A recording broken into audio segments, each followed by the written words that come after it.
Winston Goose works as a janitor at Garbeck's chemical plant, a massive industrial complex in the polluted town of Tromaville. He is quiet, hardworking, and often ignored by his co-workers. His only real joy is raising his young son, Wade, whom is raising alone after the loss of his wife.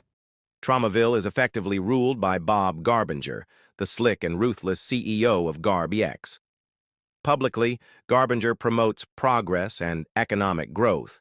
But behind closed doors, he engages in illegal toxic dumping, worker exploitation, and bribery of city officials. Winston knows all of this but keeps his head down to protect his job. The fight ends quickly.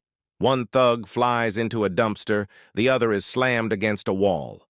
The terrified shopkeeper flees, unable to see past Toxie's monstrous form.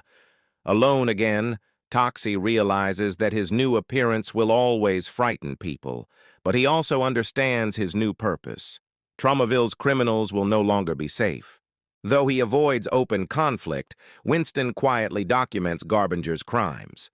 He takes photos of unmarked trucks carrying barrels labeled hazardous and writes down dates and times. It's a dangerous game, but Winston dreams of someday exposing the truth and freeing Tromaville from Garbinger's grip. One night, during a late shift, Winston hears voices in the restricted chemical storage area. Garbinger's men are discussing a disposal problem involving a drum of experimental waste.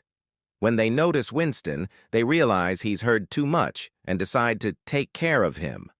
Two guards beat Winston brutally and drag him toward the loading bay. They open the drum of green, bubbling liquid and without hesitation pour it over him. The toxic sludge burns his skin instantly, causing him to scream in agony as his vision blurs. Believing he's as good as dead, the men throw Winston into a larger vat filled with mixed industrial waste. They seal the lid and roll it toward the plant's drainage chute, letting it wash into the sewers. The last thing Winston remembers is choking on the thick chemical fumes. In a dark, forgotten tunnel, the vat bursts open. Instead of killing him, the chemicals rewrite Winston's DNA. His body mutates, muscles swelling, skin hardening into a mottled texture, eyes glowing faintly. His strength multiplies beyond anything human. The pain is unbearable, but with it comes a strange clarity. Winston staggers to his feet, looking down at his massive, deformed hands. His once familiar face is now monstrous, unrecognizable. The only thing still intact from his old life is his mop, which he clutches tightly. Winston Goose is gone. In his place stands the